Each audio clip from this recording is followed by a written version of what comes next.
మహిళా శిశు సంక్షేమ శాఖలో అధికారుల అవినీతికి, రాజకీయ ఒత్తిళ్లకు, ప్రలోభాలకు అలవాటు పడి మోసం చేయడం యథాతథంగా కొనసాగిస్తున్నారు.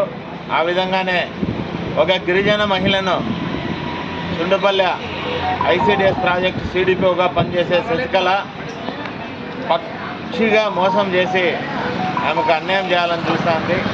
దీనిపైన పీడీ గారికి కాగితం ఇచ్చినా ఆమెకు టైం దొరుకుతుందో దొరకదో ఏమో తెలియదు, కానీ ఆమె స్పందించే పరిస్థితి లేదు. ఇందుకు సంబంధించి వివరాలు ఎలా ఉన్నాయి? చుండుపల్లె ప్రాజెక్టు పరిధిలోని వీరవల్లి మండలం మట్టి గ్రామంలోని కృష్ణాపురం అనే ఎస్టీ గిరిజన కాలనీకి సంబంధించి అంగన్వాడీ వర్కర్ పోస్టు ఖాళీగా ఉన్నింది. అక్కడ పనిచేసే దాసరి వనిత అనే అమ్మాయి 2023 ఏప్రిల్లో 10వ తరగతి ఓపెన్ స్కూల్ ద్వారా పాస్ అయింది. 10వ తరగతి పాస్ అయిన అంగన్వాడీ హెల్పర్కు ప్రమోషన్ ఇవ్వాలన్న నిబంధన ఉంది. అయితే ఇదే సామాజిక వర్గానికి చెందిన మరో వ్యక్తి దగ్గర ముందుగానే డబ్బులు తీసుకొని మీకు అంగన్వాడీ వర్కర్ ఉద్యోగం ఇస్తానని చెప్పి కమిట్మెంట్ కావడంతో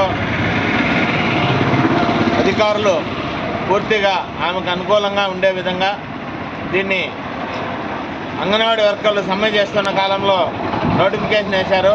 అంతకుముందే ఆమె ఆఫీసులో నేను 10వ తరగతి పాస్ అయ్యాను, నాకు ప్రమోషన్ ఇవ్వండి అని చెప్పి దరఖాస్తు కూడా చేసుకోవడం జరిగింది. అటు పీడీ ఆఫీసు కానీ ఐసిడిఎస్ ప్రాజెక్టు చుండుపల్లెకు చేసుకోవడం జరిగింది. అయితే ఆమెను పరిగణలోకి తీసుకోకుండా ఇటు కొల్లుడై చేయడంతో ఆమె హైకోర్టును ఆశ్రయించింది. 2024 జనవరిలో కోర్టు స్టేతో అక్కడ జరగాల్సిన అంగన్వాడీ వర్కర్ నియామకం నిలిచిపోయింది. ఇంటర్వ్యూ కూడా జరగలేదు, సింగిల్ అప్లికేషను. కానీ అప్పుడే నుంచి ఇప్పటి వరకు ఏమీ పట్టనట్టు వ్యవహరించిన సిడిపిఓ శశికళ ఆమె డిప్యుటేషన్ మీద నంద్యాల జిల్లాకు పోయింది. ఇటీవల డిప్యుటేషన్లు రద్దు కావడం జూన్లో మళ్ళీ ఇక్కడికి వచ్చింది. ఇక్కడ పర్మనెంట్ పీడీ ఈ 3 ఏళ్ల కాలంలో కూడా ఎవరూ లేరు. అందువల్ల కొత్తగా పీడీ వస్తే ఆమెను కలిసి మాకు హైకోర్టు ఆదేశాల ప్రకారం ఇవ్వమని అడిగితే ఆ విషయం తెలుసుకొని ఇటు దరఖాస్తు చేసిన అమ్మాయితో హైకోర్టులో కేసు వేసి స్టే తీసుకురావడం జరిగింది. మమ్మల్ని కూడా మాకు పోస్ట్ ఇవ్వండి అని చెప్పి మే 2025న దీని విషయమై వనిత కోర్టులోకి పోతే వనితను ఆఫీస్కు రా, నీకుతో పని ఉండాలి, నీకు కోర్టు నుంచి నోటీస్ వచ్చింది, నోటీస్ ఇవ్వాలని చెప్పి మభ్యపెట్టి ఈమెకు 2024 ఫిబ్రవరి 3వ తేదీనే ఒక ప్రొసీడింగ్ ఇచ్చినట్టు తయారు చేసి ఆ ప్రొసీడింగ్ ద్వారా ఆమెను నువ్వు అర్హురాలు కాదు, మేము సెంటర్ విజిట్ చేశాము అని చెప్పి ఒక ఫేక్గా తయారు చేసి అది 2025 జూన్ 20వ తేదీ వరకు ప్రయత్నం చేసింది.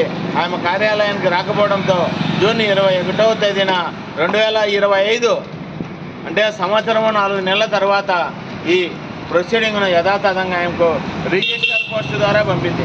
ఆమె గిరిజనురాలు, డబ్బు ఇవ్వలేదు కాబట్టే ఈ విధంగా చేశారు. ఇప్పుడు ఆ డబ్బు అడుగుతున్నారు, దానికి ఎలాగైనా కమిట్మెంట్ అయిన వాళ్ళకి ఇవ్వాలని ఉద్దేశంతో ఈ విధంగా చేస్తున్నారు. దీని మీద అధికారులకు ఫిర్యాదు చేస్తే దాని మీద స్పందన కానీ కలిసే పరిస్థితి కానీ ఏమీ లేదు. అందుకోసమే దీని మీద గిరిజన ఎస్సీ ఎస్టీ దానికి కమిషన్కు ఫిర్యాదు చేయడం జరుగుతుంది.